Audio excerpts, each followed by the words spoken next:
Bom, chegou aqui já o nosso segundo convidado, que pegou esse trânsito hoje de São Paulo, tá daquele jeito, tá aqui com a gente pela segunda vez aqui no programa, o pastor Rodrigo Silva, da Igreja Adventista do Sétimo Dia. Ele também é arqueólogo, filósofo, professor na UNASP, a Universidade Adventista do Estado de São Paulo, e curador do Museu de Arqueologia Bíblica, recentemente inaugurado, e apresentador do programa Evidências na TV Novo Tempo, que também é transmitido por vários outros canais e redes de televisão. Pastor, bem-vindo aqui ao programa mais uma vez, bom te receber. E Pastor César, para chegar muito aqui. obrigado, que sufoco. Tassos, sempre tenho a minha admiração pelo seu trabalho e um prazer estar com vocês aqui. Lamento realmente esse atraso, mas para aproveitar o tempo aqui, que é ouro, eu estava já ouvindo a fala dele, contundente e assertiva. Eu concordo com o que foi dito. E eu queria só talvez acrescentar, assim, para começar esse bate-papo, dizendo que talvez a maior dificuldade que eu vejo nessas teologias, eu chamo, irmãos, de teologias no genitivo. Eu sempre tenho uma certa dificuldade com teologias no genitivo. Para quem está nos ouvindo, teologias no genitivo são teologias que, assim, teologia a partir de, ou do, né? Teologia da libertação. Teologia a partir do negro, a partir de. Eu sempre tenho um pé atrás.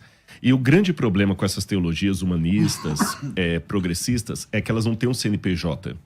Não é necessariamente um grupo que ele se reúne, e você fala assim, não, esse grupo aqui não concordo. Não, porque por não ter CNPJ, são indivíduos defendendo posições, elas estão em todos os ramos confessionais que nós podemos imaginar.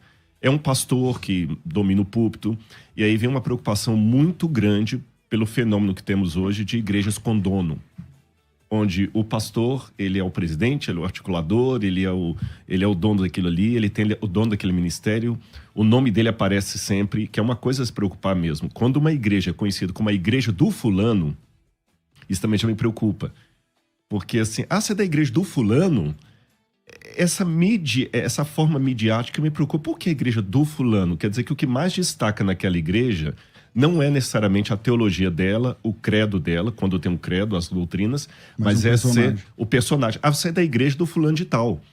E isto, na prática, se torna que aquele fulano de tal, mesmo que a igreja tenha um nome conhecido, Assembleia de Deus, Presbiteriano, Adventista e tudo, mas a igreja do fulano, ele domina ali. E se ele for um pregador, um pastor de mente progressista, aquela teologia progressista vai estar ali naquela igreja que ostenta ter o nome de uma igreja séria. Por isso que nós temos hoje um disparate tão grande, permitam-me citar apenas a guisa de ilustração. Nos Estados Unidos você tem igreja presbiteriana, que é conservadora ao extremo, e igreja presbiteriana que ordenou uma drag queen ao ministério. A primeira drag queen ordenada pastora, ou pastor, nem sei que nome usar, foi de uma igreja presbiteriana. Isso não representa os presbiterianos, vamos deixar bem claro. E eu só disse a guisa de ilustração. Eu poderia dar outras. Então esse talvez para mim é o grande problema dessas teologias novas, porque elas não têm uma concretização que você pode falar assim, não, é aquele movimento, é não, são indivíduos espalhados nas diferentes igrejas. Está em todo lugar. Exatamente. Bom, vamos lá. Manda teu áudio para cá, se você também quer participar, 984849988. Tassos, você consegue me falar, historicamente, quando que isso começa no Brasil, cara? Você acha que tem como a gente falar, faz 20 anos que tá pior, faz 40 anos, não sei. Como eu estava dizendo, a grande investida do progressismo do Brasil se dá, historicamente falando, no regime militar. No regime militar é quando a esquerda vê que vai lançar mão mesmo do comunismo ideológico, né? Nós falamos aqui outra situação sobre comunismo ideológico, que nada tem a ver mais com a economia, tem a ver com a ideologia, quando o ataque passa a ser no âmbito da ideologia, separando as pessoas, e as teologias fazem uso disso. O professor Rodrigo mencionou teologias qualificadas, né? É interessante que Sol, ele diz assim, toda vida que você qualifica algo, você piora. Justiça social. A justiça social é menos justa do que a justiça por ela mesma, né? Então você veja que essa separação é que dá vazão a esse tipo de abertura. Então nós temos hoje o negrismo, que de fato tenta escravizar o negro, o LGBTismo tenta escravizar o homossexual, o feminismo, a mulher. Como que se, para quem está ouvindo agora, eu conheço a teoria sobre isso, mas como é que é isso aí na prática?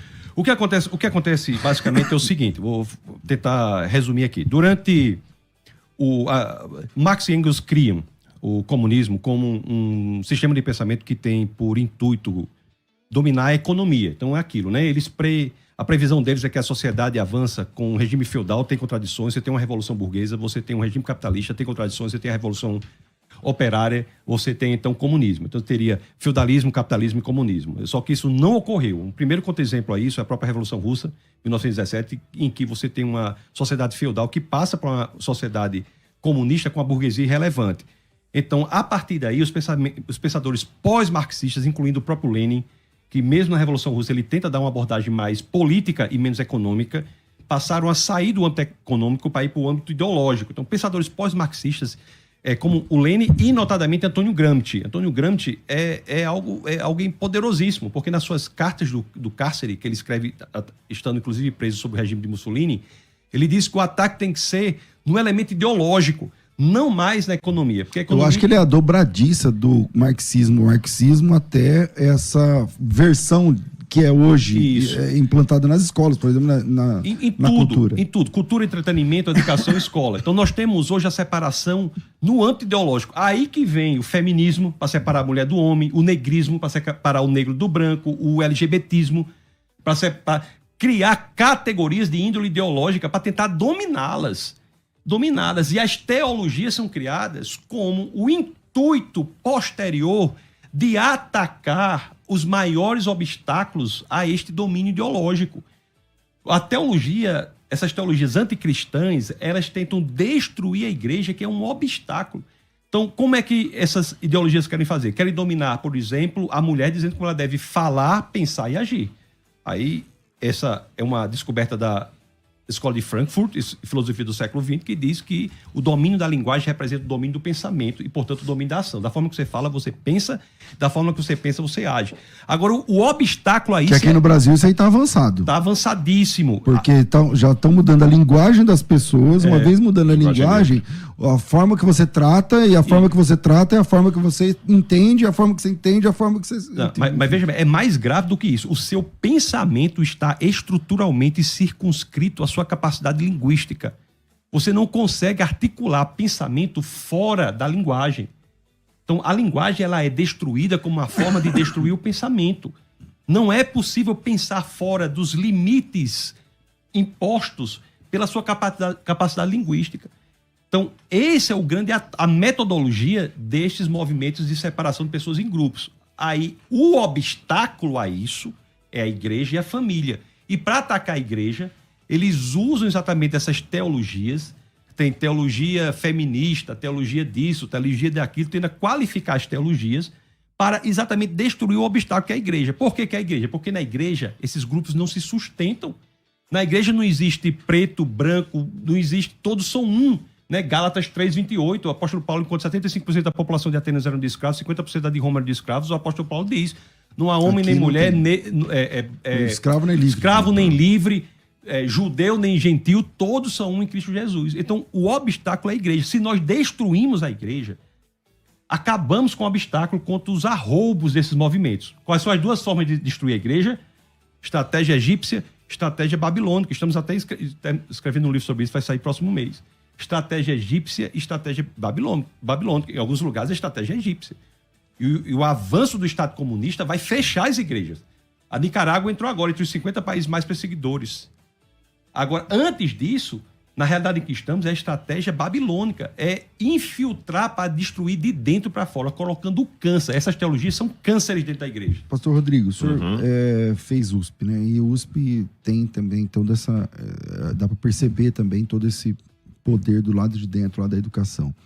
O senhor entende que a educação como um todo tem uma programação interna para atacar a fé cristã? Ou isso é coisa da cabeça do crente? Como que o senhor se posiciona? É difícil falar assim, até que ponto o sujeito está sendo tensional ou ousado. Porque a gente não está dentro da cabeça da pessoa e corremos o risco de julgar de maneira errada. Então eu prefiro responder essa pergunta dentro do âmbito espiritual. No âmbito espiritual, eu posso responder assertivamente que há uma propaganda, uma agenda de Satanás para destruir a igreja. É um grande conflito entre as forças do bem e do mal. Isso há. E dentro desse conflito espiritual das forças do bem contra o mal, as pessoas, pelo seu comportamento, pela sua ideia, pelo seu compromisso ou infidelidade a Deus, elas se deixam levar ou pelo Espírito de Deus ou pelo Espírito do diabo. Eu vou dar exemplos bíblicos. Pedro era um homem sincero.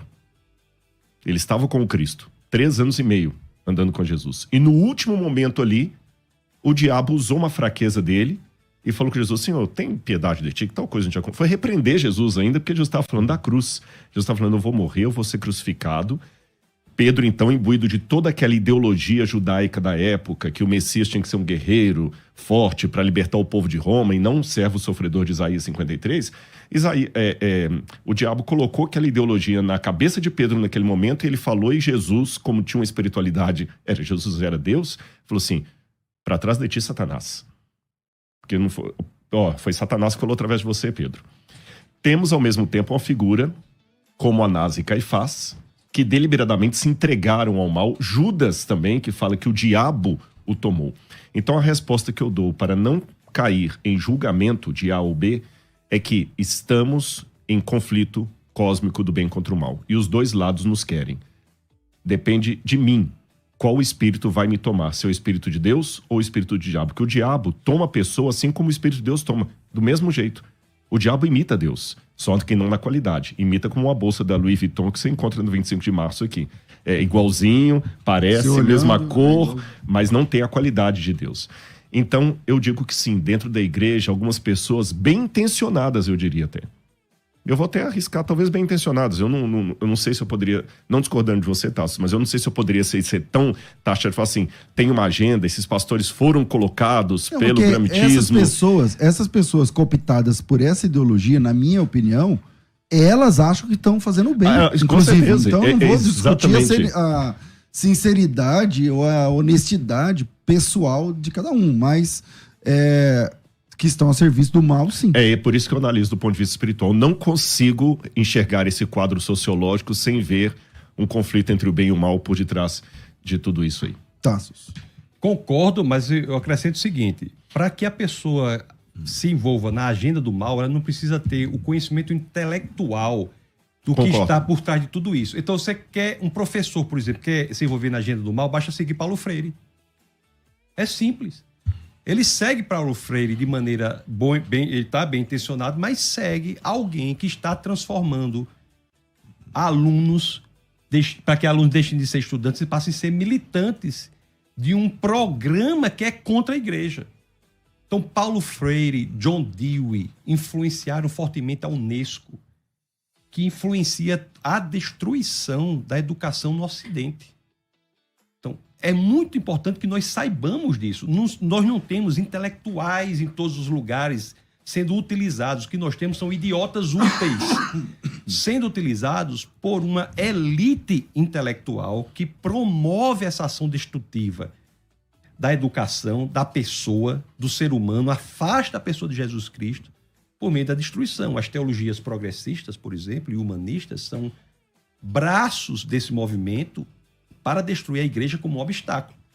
Dito isso, eu só queria dizer que eu concordo plenamente com a visão de que é espiritual. Eu estava agora na Califórnia, estava lá ensinando lá no Reasons to Believe, e lá em Los Angeles estava passando lá uma passeata pró-Palestina com vários cartazes pró-Hamas. Não, você me falou, no dia mandou foto, foi isso? Mandei. Foi. Eu fui nessa passeata para ver. Né? Hamas é o mal, deve ser destruído, combatido, em hebraico, inclusive, né? Diz que é uma sigla lá, mas na realidade em hebraico é o mal não só contra o outro homem, mas contra o próprio Deus. É a violência contra a armamento de sangue. Então, veja bem, eu estava lá na passeata quando eu vi uma porcentagem impressionante das pessoas que estavam ali eram pessoas do movimento político LGBTista. Pessoas que seriam torturadas, brutalmente assassinadas por aquilo que estavam defendendo. Então, mas não tem sentido, né? Porque, por exemplo, a pessoa que é do LGBT defendeu o Hamas. ninguém passou lá avisando que se o Hamas Qual é o sentido, o professor, qual é o sentido governasse onde elas moravam... O que justifica a base espiritual. É isso exatamente que eu ia falar. Se me permite até dar não contraponto, uma ilustração. Se olharmos na história bíblica e não bíblica, quando o mal quer se juntar para um objetivo comum, ele se junta. Vou pegar o exemplo bíblico para começar. Saduceus e fariseus, hoje a gente coloca tudo num pacote só, mas nos tempos do segundo templo, não se bicavam. Fariseu e saduceu era colocar quase que... São teologias diferentes. Corintiano não sei se estou dando o exemplo certo, corintiano e palmeirense, ali a torcida não dá nem para ficar junto no instante, tem que separar, porque senão vai dar briga. Mas quando foi para condenar Jesus, os dois abraçaram lá. Até zelotas estavam no meio ali, porque eles também odiavam os zelotas. E eu tenho uma opinião comigo, não vou explicitá-la aqui por causa do assunto e do tempo, mas eu acredito para mim que tanto Barrabás como os dois ladrões na cruz eram de movimento zelota. O Barrabás é uma chance bem grande. Exatamente. E para mim, como eram duas cruzes, que os dois faziam parte que ele fala que ele era o chefe dos salteadores do Evangelho de João. Então, é só uma digressão aqui. Eu acho que Barrabás deveria ser o chefe. Ele mais dois foram apanhados, 2 guerrilheiros, 2 zelotas. Então, estou falando de 3 movimentos completamente antagônicos, zelotas, e os 3 se juntaram. Tanto é que os 2 que se juntaram para libertar o terceiro só pelo prazer de ver Jesus crucificado. Saindo da história bíblica para dar um exemplo fora. Na época de Sócrates, você tinha também uma outra ruptura muito grande entre sofistas e poetas. Porque o sofista era o filósofo que queria destruir a poesia com todos os seus malefícios. E o poeta era aquele que queria manter o establishment contra os filósofos. E quando Sócrates vai ser condenado a tomar cicuta, os dois advogados de acusação dele, um era poeta, o outro era sofista. Ou seja... Mas aí se juntam. Então, o diabo, ele consegue regimentar. Então... É estranho, concordo, mas não é surpreendente que você veja grupos antagônicos se juntando. E se me permitem dar até uma visão escatológica, quando o anticristo dominar, seja ele quem for, porque eu sei que há teologias diferentes, uma coisa nós concordamos, independente de quem seja o anticristo na visão de cada um. Por onde vem. Né? Por onde que vem. Ele vai unificar o mundo. Porque a Bíblia não fala que o anticristo será um regional. Fala assim, a terra se maravilhou seguindo a besta... E falando quem é semelhante a ela e quem não puder comprar nem vender, será apenas os que não têm a marca dela, os outros todos terão. Então o diabo consegue essa faceta. Eu acredito até comigo, isso aqui não é bíblico não, tá? É só se eu estiver errado, eu acredito que nem os anjos, os demônios do diabo, eles são unidos no sentido que o povo de Deus deve ser unido, que a união é um fruto do espírito. Os demônios não têm espírito. Então, como é que os demônios se articulam? Eu não acredito que eles são unidos como nós somos unidos em Cristo. Eu acho que eles se odeiam, mas se unem apenas no propósito como esses exemplos bíblicos que demos. Agora veja, né? Você tem, por exemplo, aqui, isso antes, você está falando do Hamas e o movimento LGBT e tal, mas aqui, por exemplo, esses movimentos, eles usam a camisa com o Che Guevara na foto lá, na coisa, sendo que ele mesmo era contra esse tipo de movimento, né? Então, essa questão já é assim, mas como ser uma igreja do evangelho bíblico sem... como lidar com isso? Me permita só dar um exemplo do que o professor Rodrigo falou de hoje em dia. Por exemplo, os movimentos hoje anticristãos, eles se alinham sim na vertente pragmática. No pragmatismo, eles se alinham para destruir o cristianismo. Nós temos isso claramente nos 3 movimentos globalistas, que é o rentismo, né, globalista, você tem o comunismo, tem o Islã. Esses movimentos, eles se unem quando o intuito é um só, de destruição do cristianismo. Você pegar, por exemplo, o norte da Europa, está sendo absolutamente devastado pelo movimento islâmico, absolutamente devastado. Eu, no início dos anos 90, ia muito à Suécia, eu morava na Noruega, ia muito à Suécia, e era totalmente diferente um país. Em 20, 30 anos, radicalizou o país, destruiu o país. Então, existem movimentos que se alinham. Então, o sul da Europa está sendo destruído pelo comunismo. Então, eles se alinham neste intuito. Isso é algo que acontece até hoje. é muito importante. E o movimento islâmico só não tem expansão na América do Sul e notadamente no Brasil graças às igrejas pentecostais e igrejas neopentecostais nas periferias. Muita gente não diz isso. Elas não dão espaço, elas já... As igrejas Que elas são mais conservadoras, principalmente as históricas, né? Exatamente. O evangelho é o único lugar no mundo em que há a verdadeira diversidade, em que a pessoa tem a sua verdadeira identidade, em que Cristo busca a unidade na diversidade, porque a transformação não é de fora para dentro. A grande diferença das visões de mundo não cristãs para as cristãs, dos globalismos para o cristianismo, é que os movimentos como o Islã, o rentismo globalista e o comunismo propõem uma transformação brutal de fora para dentro. O cristianismo liberta, é a transformação de dentro para fora. Então, isso que acontece nas Escrituras, já relata nas Escrituras, isso que ocorre, não sei se concordo totalmente com a questão de Protágoras de Abdera, eu não sei, mas que o senhor falou aí, né? E o que acontece hoje em dia é, de fato, uma ação justificada que só se une, só é explicada pelo plano espiritual. Desculpa eu ter complementado aqui, eu sei que você fez outra pergunta, mas eu achei importante para fazer todo o cenário. Eu perguntei como ser uma igreja do evangelho exclusivamente bíblico, sem fazer acepção de pessoas, sem como lidar com isso como igreja local. Eu tô falando lá na ponta mesmo. O pastor que tá ouvindo a gente aqui fala, não, entendo, eu sei e tal, é verdade. A escola, por exemplo, é um problema que levanta as pessoas contra a fé cristã. Quantas vezes na igreja local? Eu sou pastor de igreja local, cara. Entendeu? Eu tenho que sentar com o jovem, porque o professor de história, especialmente história, vai colocar um monte de coisa na cabeça do menino, da menina, e fala, não, peraí, vai lá e pergunta pra ele isso, pergunta se ele leu tal, pergunta se ele entende isso. Porque é um serviço muito bem feito que tá acontecendo. Com certeza. Como ser uma igreja nesse tempo? E aí? Eu acho que um dos primeiros pontos assim que nós devemos colocar como professores e pastores, porque o pastor no púlpito é um professor. É um professor. Aliás, na Bíblia até essa distinção assim, Jesus é um didáskalos, né, como dizem em grego, um professor mesmo. O desafio hoje não é ensinar. É tirar a cultura inútil para colocar a coisa que presta. É mais complicado. Porque ensinar a pessoa, eu vou te ensinar um monte de coisa. Sabe aqueles programas reality show de acumuladores? Pessoas que na casa dele lá guardam um monte de tranqueira e tudo mais, e vão psicólogo para convencer a pessoa a tirar primeiro o lixo para colocar móveis limpos. Então, a primeira coisa é isso, porque nós temos hoje no mundo, as pessoas não aprendem, não consigo entender. Não, na verdade nós temos vários PhDs em cultura inútil. O pessoal sabe tudo que está acontecendo no Big Brother, sabe tudo que está acontecendo na novela. A Champions sabe League. Tudo. É PhD nisso. Você tem que primeiro tirar aquele conhecimento sujo que vem embutido de uma ideologia. Segundo, eu acho que é importante a igreja ter claro qual é a nossa missão. Mateus 24:14. Será pregado esse evangelho do reino em testemunho a todas as nações, então virá o fim. O que significa isso? Eu acredito que boa parte dos que defendem teologias progressistas na igreja, eu vou fazer uma defesa como se eu fosse um deles. Sabe o que eles vão dizer? Na verdade, nós estamos dialogando com o mundo. Que vocês, conservadores, não dialogam. Ontem eu fiz até um react no meu canal de um filme que eu assisti nas férias, que eu tirei uma semana de férias agora, o filme Jesus Revolution, que é sobre aquela história do movimento hippie dos Estados Unidos, que começou com a Igreja do Calvário e fez um movimento de Jesus forte na América lá.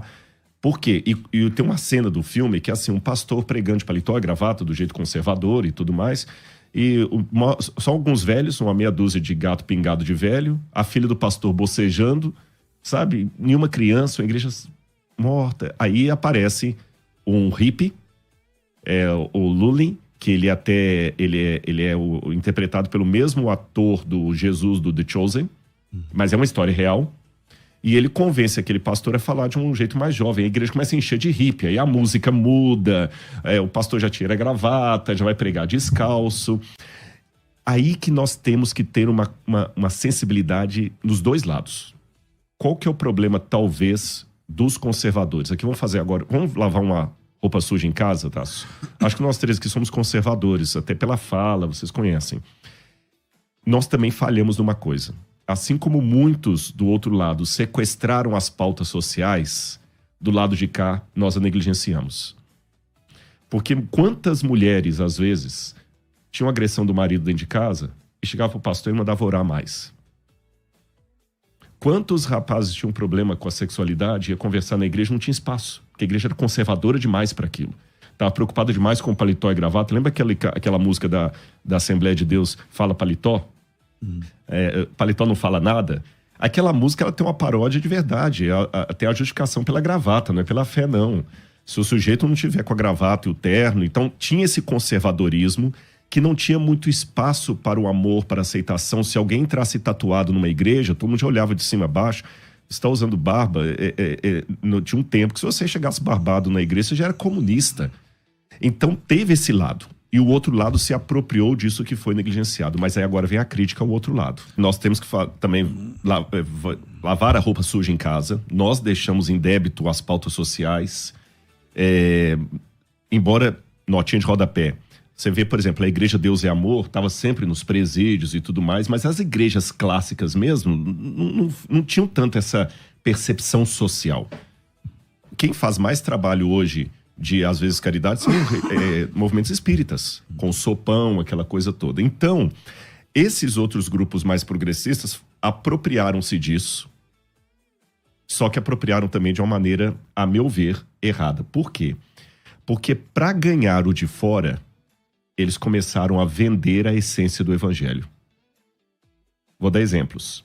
A igreja tem que aceitar tudo. Não. A igreja aceita todos, mas não aceita tudo. Olha a diferença entre aceitar todos e aceitar tudo. Jesus é amor. A hermenêutica a partir de Jesus. O que importa é o que Jesus falou. Atualizar a Bíblia. Vamos atualizar agora a Bíblia. A hermenêutica de Jesus. Vamos ficar só com o que Jesus falou. Você cria um cânon dentro do cânon, igual o Marcião fez. Você tem um cânon dentro do cânon. Eu só aceito agora os evangelhos. O que não passar pelo filtro do evangelho, eu não aceito. Jesus é amor. E aí, vem duas observações para terminar minha fala aqui. A primeira, que esse movimento, eu concordo com o Tassos, quando ele puxou aí os anos 60, na ditadura militar, e na América também vai ser na mesma época, mas as raízes dessa árvore, se você me permite, elas vêm um pouco antes. Porque quando o catolicismo fechou a Idade Média, fechou com um saldo muito negativo para a fé. Porque, você sabe, tinha a Inquisição já está na Idade Moderna, você tinha ali as indulgências, aquela coisa toda. Quantas coisas ruins foram feitas em nome de Deus por senhores feudais, reis, bispos, papas? Quando a modernidade chega, ela chega revoltada contra esse ranço religioso. E o protestantismo nasce nessa modernidade. Então ele nasce querendo, espera aí, modernidade, vou conversar com vocês. E pouco tempo depois você tem as escolas de Tübingen, onde você tem a alta crítica. E qual que era a intenção, entre aspas, boa intenção dos teólogos da alta crítica? Dialogar com o mundo moderno. Porque como é que você vai agora, num mundo racional, falar de virgem dando à luz a menino que vai salvar o mundo? Como é que você pode falar num mundo racional que um homem morreu e ressuscitou? Isso não cola. Vamos abrir o jogo. Até no último programa eu falei isso aqui. Como é que eu vou falar hoje para um ginecologista que eu creio que uma mulher engravidou sem relação sexual com um homem e que o menino que estava no ventre dela não tinha origem paterna? Ele vinha de Deus Pai. Como é que eu falo isso? Como é que eu falo para um físico? Você é um homem científico que um homem morreu, ressuscitou e foi de carne e osso para o espaço? Não tem sentido isso. Então, peraí, vamos dialogar com eles amenizando o evangelho. Não, na verdade, Jesus não ressuscitou, aquilo é uma parábola. A virgindade não aconteceu, aquilo é uma parábola. Tá bom? Não fique chateado com a gente, não. Vamos simplificar o evangelho para você. E nisso, acabaram tirando. E essas raízes que começaram no século XVI foram para os Estados Unidos nos anos 60 e chegaram aqui. Então, muitos hoje estão fazendo a mesma coisa com o evangelho social. Estão tornando Jesus o personagem amado para todos. E se eu posso terminar com uma parábola comparativa do que foi feito... Eles estão dando alimento para o povo, mas sabe aquele tio que dá doce escondido para a criança, que tudo que o pai fala não, ele oferece, ele dá um videogame, ele estraga, ou o avô? É isso que muitas dessas teologias estão fazendo. Eles estão dando o que os jovens querem, mas não necessariamente o que eles precisam.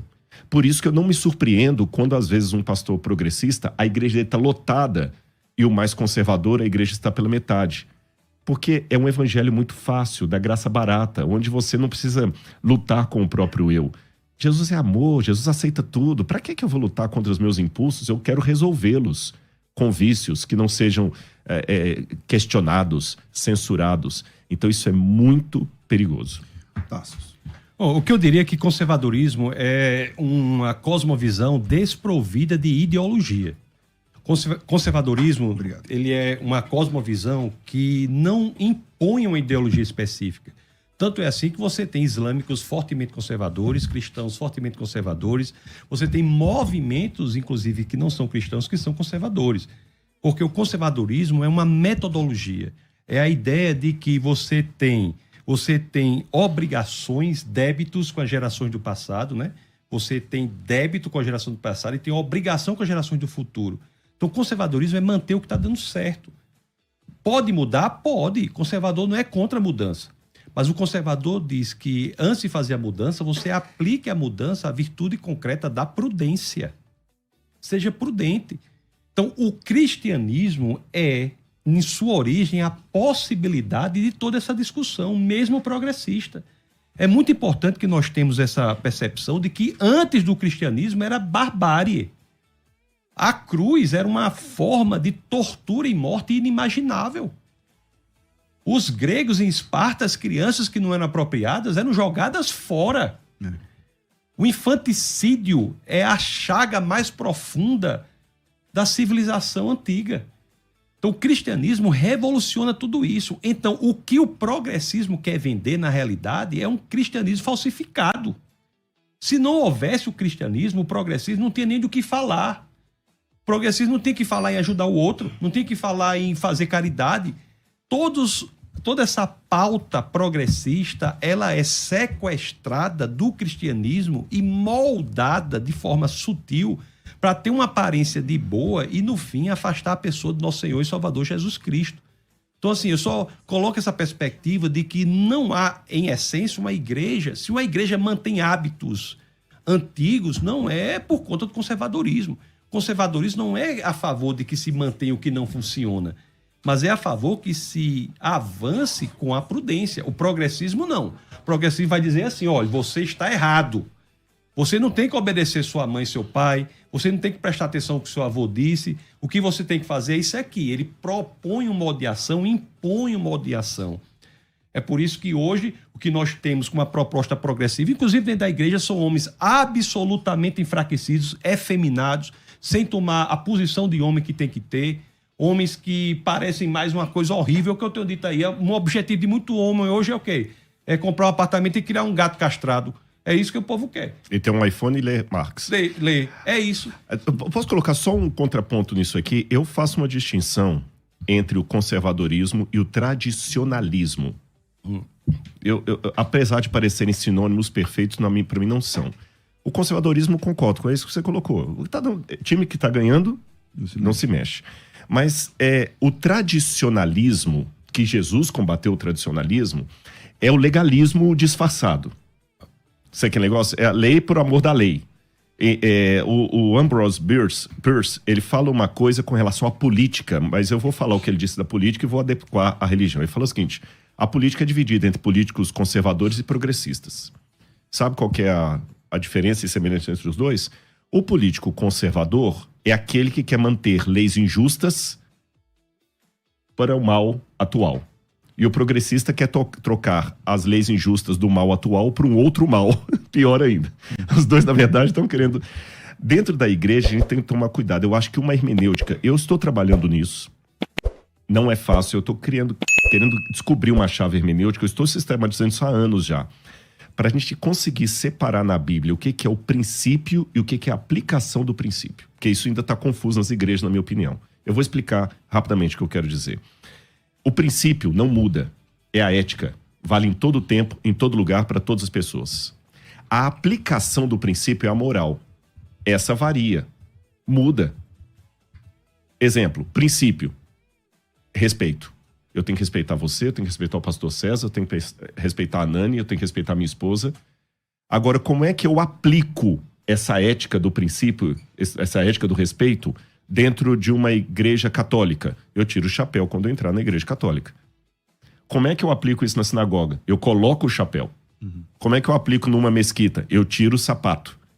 Tirar o sapato, colocar o chapéu, tirar o chapéu. Eu mudei a aplicação, mas o princípio permaneceu o mesmo. E eu vejo, às vezes, nos discursos, as pessoas tratando princípios como se fossem aplicação, como se fossem moral, que podem ser mudados, e tratando aplicações morais como fossem princípios. Ou seja, alguém mais conservador vai achar que nós três que somos apostatados, porque você, ao invés de estar de roupa social, você está com uma camisa da BMW, eu estou com uma da Toma, e você está com uma camisa preta aí e barba. Né? E barba também, um pastor usando isso aí, tudo mais e tal. Usos e costumes são tomados às vezes como doutrina, quando são usos e costumes. Mas se a gente não deixar isso bem definido, você corre o risco de pegar um princípio importante que não pode ser mexido e quebrá-lo, perdendo a essência, ou pegar um uso e costume... Que é o que Jesus falou em Mateus 15. Exatamente. E colocando o patamar de doutrina inamovível, e aí você vai realmente afastar o jovem, vai criar uma disruptura. Disse, por causa vocês invalidam o mandamento de Deus por causa das tradições de vocês. De homens. Mas não coloquemos isso, eu acho que estamos de acordo aqui, na conta do conservadorismo. Conservadorismo não tem nada a ver com a igreja não se comunicar... Não, com o tradicionalismo. Tem nada a ver. O tradicionalismo, que eu chamaria essa vertente negativa que eu dei, por isso que eu quis separar de tradicionalismo. Tradicionalismo é um nome mais adequado. Conservadorismo é responsável pelo avanço da humanidade.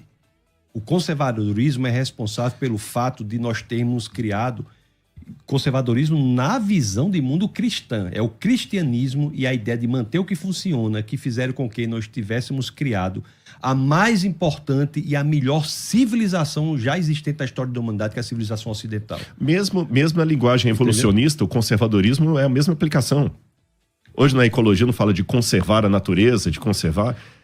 Conservadorismo é diferente de tradicionalismo. E agora, mais uma vez, usa de forma adequada, porque você veja que o ambientalismo, a ecologia profunda, o veganismo são movimentos que, ao final, levam ao enaltecimento da criação no lugar do criador. Uhum.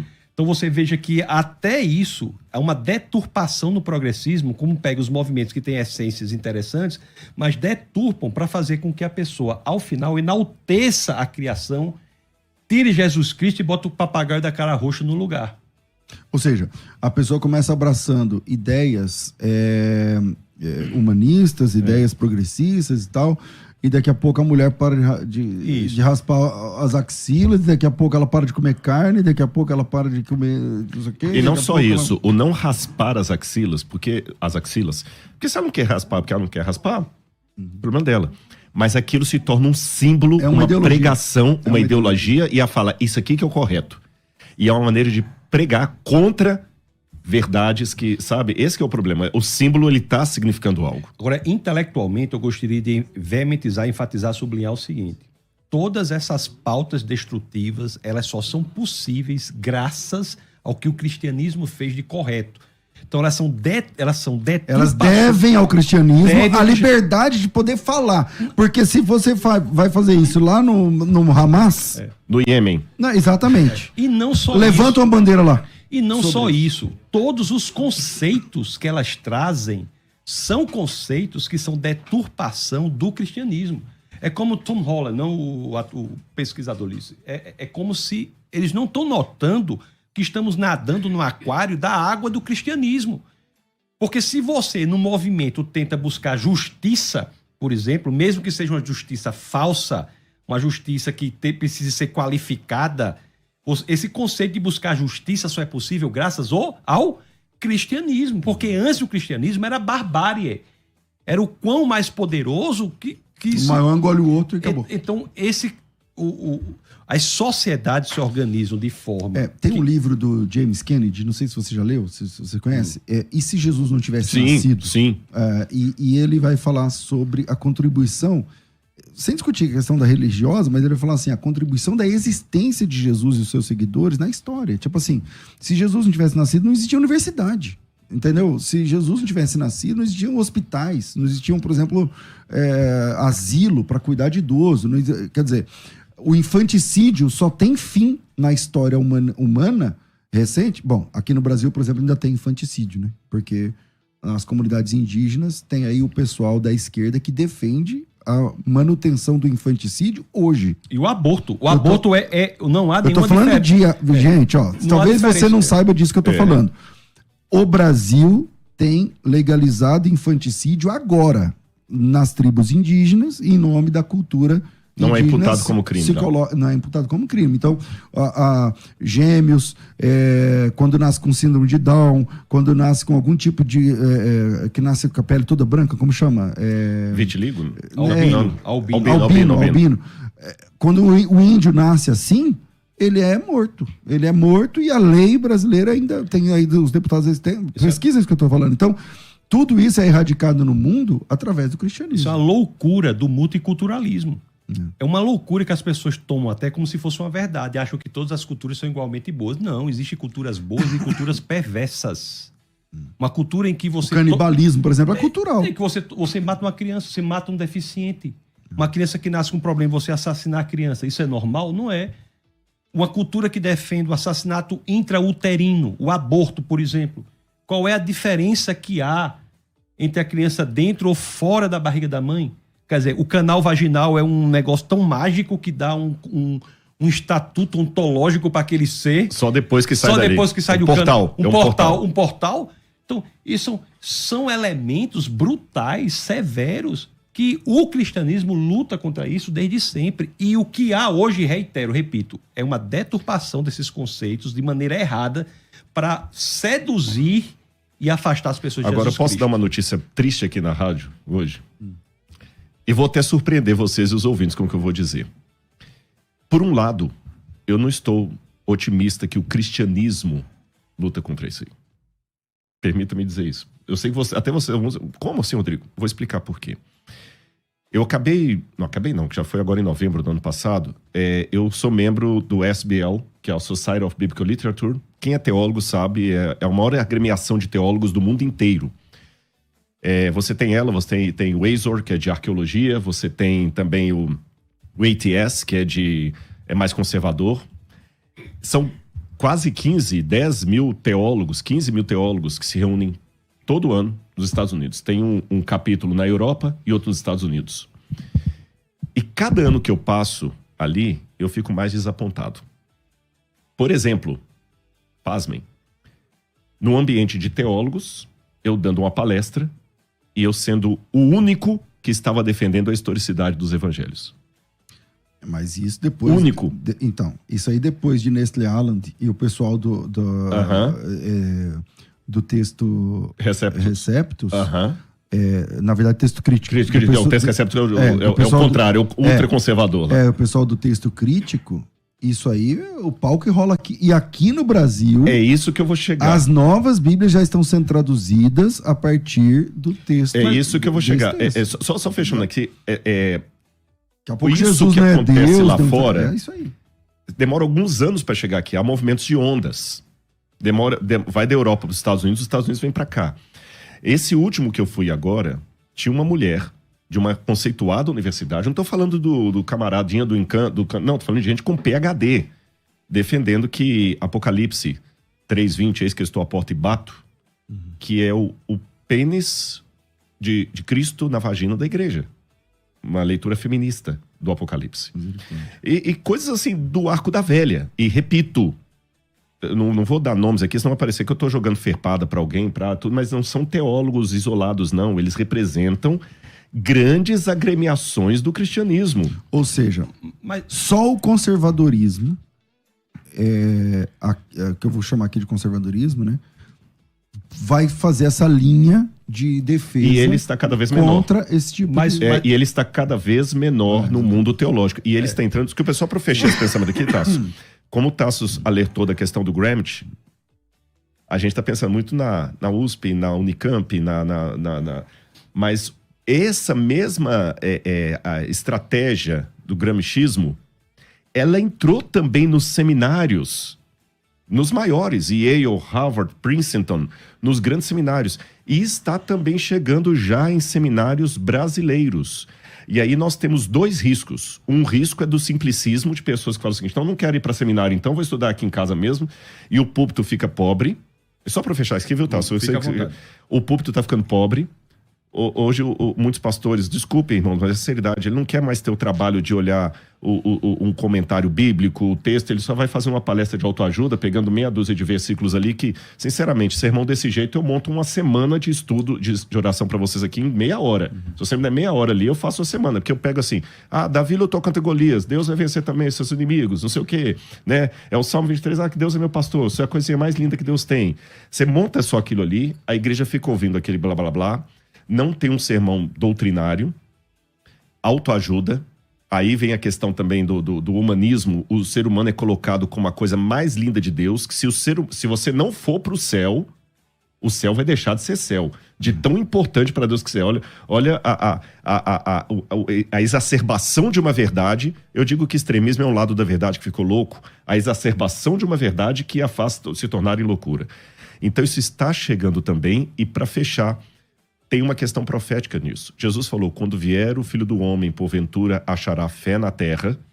E ele fala que muitos darão ouvidos a demônios e falsos mestres. E quando Jesus fala tudo isso, ele não está falando de islamismo, nem do budismo, nem do shintoísmo. Ele está falando do cristianismo. O anticristo vai nascer num berço de cristianismo. Porque você pergunta, por que eles nadam tanto nessa água? Ora, o diabo não foi montar o quartel-general dele na Lua, quando ele quis enganar a humanidade. Ele veio para cá, porque ele quer pegar o povo de Deus.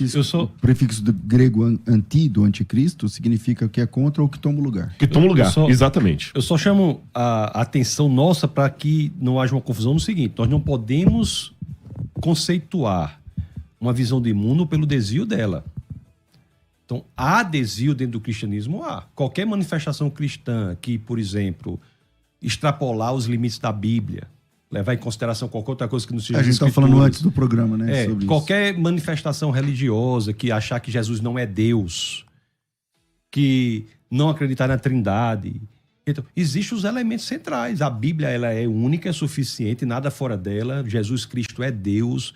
Há uma revelação por meio das Escrituras, por meio da natureza. Fora disso, não é cristianismo.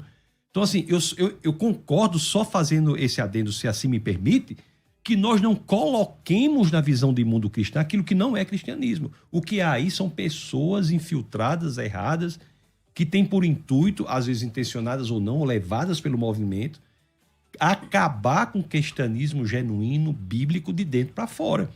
Porque, veja bem, teve uma pergunta que o pastor fez aí, o pastor César fez, foi assim, como é que podemos ter uma igreja bíblica que não tem acepção de pessoas? Você veja que essa pergunta só faz sentido numa ideia de que existe cristianismo bíblico com acepção de pessoas, porque na verdade não existe. Não há nada que precise ser feito. É só ser cristão. Nada no cristianismo bíblico que precise ser feito para que não haja acepção de pessoas, porque o cristianismo bíblico não há acepção. Não há acepção de pessoas de forma nenhuma, nunca houve. Então nós temos que ter muito fiéis ao que é o cristianismo genuíno, ao que é o cristianismo bíblico, e dizer que tudo que está fora disso são movimentos, muitos dos quais contra a clareza, a santidade, contra a pureza da palavra, e esses têm que ser entendidos dessa forma, só para que as pessoas não achem... É só uma coisa, para não parecer também que eu e o Tasso estão pensando coisa diferente. Isso. Eu endosso tudo que você falou, e até fazendo uma paródia, quando você falou o seguinte, cristianismo, é uma coisa assim, como ser um peixe mais molhado? É só sendo peixe. Se você for o peixe, estiver dentro da água, você vai ser molhado. Como ser um peixe mais molhado? Bom, é só sendo peixe, se eu estiver ali. Agora, há momentos na história do povo de Deus em que os infiltrados conseguiram aparente tanto sucesso que lembra o dia que Elias falou assim, só sobrei eu? E Deus falou assim, não, calma que eu reservei 7.000 que não dobraram o joelho a Baal. Mas é interessante que na hora que Elias estava no Monte Carmelo, cadê os 7.000? Ele estava sozinho. E houve momentos que o profeta falou assim, só sobrei eu. Houve momentos de apostasia coletiva que Deus trouxe os babilônios, para fazer a paródia do livro aí que você está escrevendo, né? Trouxe os babilônios porque o povo estava em tal estado de apostasia, e eu me pergunto com muita humildade, não com a faca na mão, mas com o espelho diante de mim.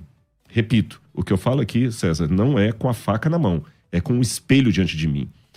Será que hoje também o cristianismo, em termos numéricos, já não está assim tão vendido a ponto que aqueles que querem o conservadorismo, o bíblico, o genuíno, vão começar a ter que se preparar emocionalmente para ser minoria? Talvez em toda a história tenha sido assim. Toda a história da humanidade tenha sido assim. Se nós analisarmos qualquer época, há movimentos ferozes, heréticos, chamados de cristãos. O cristianismo bíblico, o sucesso do ponto de vista de Deus não é um sucesso do ponto de vista do homem. Não é numérico. Não é numérico, não é de projeção, não é disso, não é daquilo. Sucesso do ponto de vista de Deus é ser absolutamente alinhado com o que Deus quer que nós façamos, alinhado com a palavra. Não é verdade? Eu entendo assim, diante de tudo que vocês estão falando, vocês são muito mais capacitados do que eu dentro de cada um de sua área. Eu discordo disso aí. Eu também discordo. Agora tem uma discordância aqui. Não, vamos fazer um debate aqui, a capacidade... É verdade, mas assim, nós temos de Jesus Cristo a garantia de que as portas do inferno não prevalecem contra a igreja.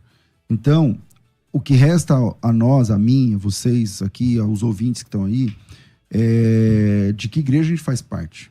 Se é a igreja bíblica, a igreja verdadeira, a igreja que preza pelos princípios bíblicos, não pelas doutrinas de homens, mas que a igreja bíblica, né? A igreja bíblica. Porque essa tem a garantia de Jesus Cristo, que, como você disse, não é um número astronomicamente gigantesco, tal, mas essa vai até o fim. E se eu faço parte dessa igreja e se ela faz parte de mim. Porque Jesus Cristo... Porque às vezes eu tenho um nome ali na relação... Exatamente. Mas eu não vivo aquilo. E realmente, as portas do inferno não prevalecerão contra ela. A gente tem que se agarrar a isso e pedir a Deus com muita humildade. Que eu não seja soberbo, achar assim, nossa, eu sou o conservador. Não julgue, mas seja fiel, porque pode ser que numericamente... E aperta o cinto, vai piorar. Deixa eu dizer... Vai piorar. Você quer ver uma coisa interessante, se você analisar bem? A rigor, o cristianismo é a única religião de busca pela ortodoxia. É o que nós estamos falando aqui. Nós estamos no exercício de ortodoxia. Qual é a opinião reta?